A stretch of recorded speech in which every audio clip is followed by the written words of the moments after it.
دیکھیں قرآن جو ہے نا وہ بک آف سائنس ہے، SIGNS،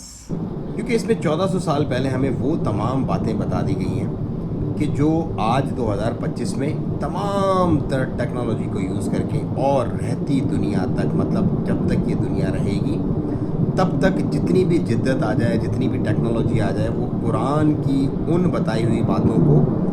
تھوڑا بہت تو ریویل کر سکتی ہے، تھوڑی بہت تو سچائی آپ کو بیان کر سکتی ہے یہ سائنس کے قرآن میں یہ باتیں واقعی جو 1400 سال پہلے بتا دی گئی، اس کا تو تصور بھی نہیں کیا جا سکتا تھا 1400 سال پہلے وداؤٹ ٹیکنالوجی۔ قرآن میں کیا کیا سائنس ہے، میں آپ کو تھوڑا سا اس کا ایک ہلکا سا میں ایک سمری دے دیتا ہوں، باقی آپ تھوڑا سا خود ریسرچ کیجیے گا۔ اور اسپیشلی جو میرے غیر مسلم دیکھنے والے ہیں نا، ان کو میں ریکمینڈ کروں گا کہ آپ لازمی قرآن کو پڑھیں، اور قرآن میں نشانیاں ہیں ان تمام لوگوں کے لیے جو اس سے نشانیاں لینا چاہتے ہیں۔ دیکھیں، اگر آپ نے ایسٹرونامی دیکھنی ہے، اگر آپ نے ہسٹری دیکھنی ہے، اگر آپ نے فزکس دیکھنی ہے، جیولوجی دیکھنی ہے، زولوجی دیکھنی ہے، سائیکولوجی دیکھنی ہے، ایمبریولوجی دیکھنی ہے، میٹرولوجی دیکھنی ہے، بایولوجی دیکھنی ہے، کیمسٹری دیکھنی ہے، کاسمولوجی دیکھنی ہے، سب کچھ آپ کو مل جائے گا قرآن کے اندر، سب کچھ۔ آپ نے سات جو ہے وہ جنتوں کا جو ذکر ہے وہ دیکھنا ہے، آپ نے بگ بینگ تھیوری کو سمجھنا ہے، آپ نے یونیورس کیسے ایکسپینڈ ہو رہی ہے ہماری اس کو سمجھنا ہے، آپ نے ایج آف یونیورس اگر پڑھنی ہے کہ کس طرح سے یہ جو ہے وہ 3 ٹائمز آف ارتھ ہے، کیسے اس کے معاملات چل رہے ہیں، ساؤنڈ ویوز کو آپ نے پڑھنا ہے، آپ نے آئسوٹروفی پڑھنا ہے، آپ نے گلیکسی فلمیٹس پڑھنا ہے، آپ نے ڈارک انرجیز کے بارے میں پڑھنا ہے، آپ نے ٹائم ڈیلیشن کے بارے میں پڑھنا ہے، اسپیس ٹائم کے بارے میں پڑھنا ہے، گریویٹیشنل ویوز کے بارے میں آپ نے پڑھنا ہے، ایکویلنس پرنسپلس کے بارے میں آپ نے پڑھنا ہے، آپ نے ریڈ شفٹنگ کے بارے میں پڑھنا ہے، شیپ آف یونیورس کے بارے،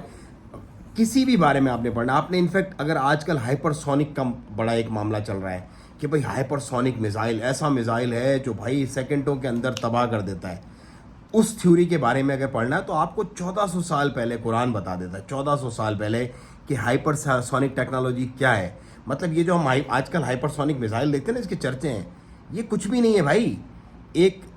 قرآن کی ایک صورت ہے، میں آپ کو اس کا مفہوم بتا دیتا ہوں کہ دربار میں بیٹھے ہوئے ہیں اور وہاں پر جن کی ایک جماعت موجود ہے۔ تو دربار میں بیٹھے ہوئے حضرت سلیمان علیہ السلام اپنے جو درباری تھے ان سے، اس میں جن بھی تھے، ظاہر سی بات ہے پرندے، جن اور جو عام جو لوگ ہوتے ہیں وہ سب کے سب ان کی باتوں کو سمجھتے تھے۔ تو وہ انہوں نے کیونکہ حدود کے ذریعے پیغام تو ملکہ سبا جو تھی بلقیس، جو سبا کی ریاست کی جو ملکہ تھی بلقیس، ان تک پیغام پہنچا دیا تھا کہ آپ جو ہے وہ میرے دربار میں حاضر ہو، کیونکہ وہ لوگ جو ملکہ سبا کی جو قوم تھی وہ سورج کے پجاری تھے۔ تو حضرت سلیمان علیہ السلام یہ چاہتے کہ جب وہ ملکہ یہاں میرے دربار میں پہنچے تو اس سے پہلے اس کا تخت یہاں پر ہونا چاہیے۔ تو اس میں یہ ہے کہ جن نے کہا کہ آپ بس شام سے پہلے پہلے آپ کا یہ تخت یہاں پہ پہنچ جائے گا۔ تو اسی مجمع میں موجود ایک شخص تھا، اس نے کہا میرے پاس کتاب کا علم ہے اور میں یہ تخت آپ کی پلک جھپکنے سے پہلے یہاں لا دوں گا، اور اس نے لا بھی دیا۔ تو یہ ہائپر سونک ٹیکنالوجی تھی بھائی، قرآن ہمیں 1400 سال پہلے بتا چکا ہے، ہم تو آج ڈھونڈ رہے ہیں۔ ایمبریولوجی کیا ہے، انسان کی پیدائش کیسے ہوتی ہے، دنیا کی تمام تر جو گائناکولوجسٹ ہیں، جو بھی ٹیکنالوجی آج کل یوز کی جا رہی ہے، وہ بھی اس بات کو اب تو ویریفائی کر رہی ہے کہ بھئی انسان کی تخلیق کیسے ہوتی ہے۔ قرآن تو ہمیں 1400 سال پہلے بتاتا ہے، اور میرے پیارے آقا صلی اللہ علیہ وآلہ وسلم کے ذریعے بتاتا ہے کہ جو نہ پڑھے ہوئے تھے، نہ لکھے ہوئے تھے، نہ پڑھنا جانتے تھے، نہ لکھنا جانتے تھے، انا ما کاری، جب پہلی دفعہ حضرت جبریل امی آئے وحی لے کے، تو انہوں نے کہا کہ پڑھو، اقرا، انہوں نے کہا انا ما کاری، مجھے پڑھنا نہیں آتا۔ تو اس پیغمبر کے لیے، اس کائنات کی شان کے لیے، اس رسول اللہ کی شان میں اللہ پاک نے ایک کلام نازل کیا جو کہ آج ہم لوگوں کے لیے بھی، ہم سے پہلے والوں کے لیے بھی، اور رہتی دنیا تک نشانیوں سے بھرپور ہے ان لوگوں کے لیے جو نشانیاں حاصل کرنا چاہتے ہیں۔ کوئی بھی ٹیکنالوجی، کوئی بھی فیلڈ آپ لینا چاہتے ہیں اس دنیا میں کامیابی کے طور پہ یا آخرت کی کامیابی کے طور پہ، تمام تر کی چابیاں، تمام تر کی کنجیاں آپ کو قرآن میں ہی ملے گی۔ تو قرآن کو پڑھیں، قرآن کو سمجھیں، قرآن سے مدد لیں۔ قرآن ماں کے پیٹ میں بچے کی تخلیق آپ کو بتاتا ہے، قرآن آپ کو ہائپر سونک ٹیکنالوجیز بتاتا ہے، قرآن آپ کو دنیا اور دین کے اندر جتنی بھی تعلیمات ہیں تمام کی تمام آپ کو بتاتا ہے۔ آپ کچھ بھی پڑھ لو، کچھ بھی، قرآن میں تخلیق کائنات میرا رب بتا دیتا ہے، قرآن میں فصل اگنے کے منازل، آج جو بڑی بڑی یونیورسٹیاں اپنے لوگوں کو، بچوں کو پڑھا رہی ہیں نا، وہ صرف اتنا سا پڑھا رہی ہیں، اتنا سا جو میرے رب نے تخلیق بتا دی کہ کیسے تم اناج بوتے ہو، کیسے اس کی پھلی نکلتی ہے، پھر کیسے اس کا سلہ بنتا ہے، پھر کیسے وہ جھک جاتا ہے اناج کے وزن سے، پھر کس طرح سے تم اس سے جو ہے وہ اپنی کھیتیاں کرتے ہو.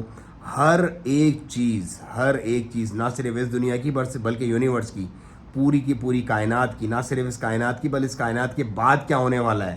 جب ہم لوگ گزر جائیں گے اس دنیا سے تو ہمارا کیا بنے گا، سب کچھ قرآن نے کھول کے رکھ دیا ہے. لیکن کن لوگوں کے لیے؟ ان لوگوں کے لیے جو نشانیوں سے سمجھتے ہیں اور جو نشانی حاصل کرنا چاہتے ہیں. تو اگر آپ بھی نشانی حاصل کرنا چاہتے ہیں تو قرآن کو کھولیں، قرآن کو پڑھیں. قرآن بے شک اس دنیا کے لیے نہیں، اس دنیا اور اس طرح کے ہماری طرح کے لوگوں کے لیے نہیں ہے جو آج ہم اس 2025 میں جی رہے ہیں، بلکہ پوری آنے والی انسانیت. آپ کسی بھی مذہب سے ہوں، آپ کسی بھی رنگت سے ہوں، کوئی بھی ایتھنک ہو، آپ کی کوئی بھی آپ کا قبیلہ ہو، قرآن آپ کے لیے راہ نجات ہے. قرآن کو آپ اپنائیں گے تو انشاءاللہ آپ کو کامیابی ملے گی، کیونکہ قرآن اللہ کا کلام ہے. اور ایک اور معجزہ میں آپ کو قرآن کا بتا دوں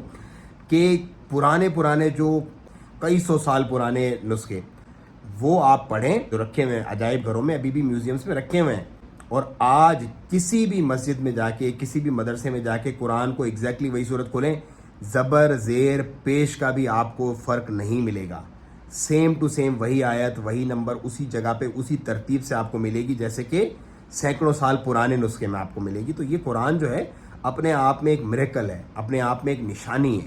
ان لوگوں کے لیے جو اس کو سمجھنا چاہتے ہیں. تو امید ہے اللہ تعالیٰ ہمیں بھی اور آپ کو بھی، تمام لوگوں کو قرآن سمجھنے کی، اس پہ عمل کرنے کی توفیق عطا فرمائے. اور ہم مسلمان جو آج کل قرآن چھوڑے بیٹھے ہوئے ہیں، ہم کو قرآن سے ایسا چپکا دے کہ جیسے کہ چپکنے کا، سمجھنے کا، سوچنے کا اور لوگوں میں بتانے کا حق ہے. اللہ تعالیٰ ایک چھوٹی سی کاوش قبول فرمائے اور اللہ تعالیٰ سب کو اپنی پناہ میں رکھے، حفظ و امان میں رکھے، تمام بری باتیں اور تمام شر سے. آمین یا رب العالمین. السلام علیکم ورحمۃ اللہ.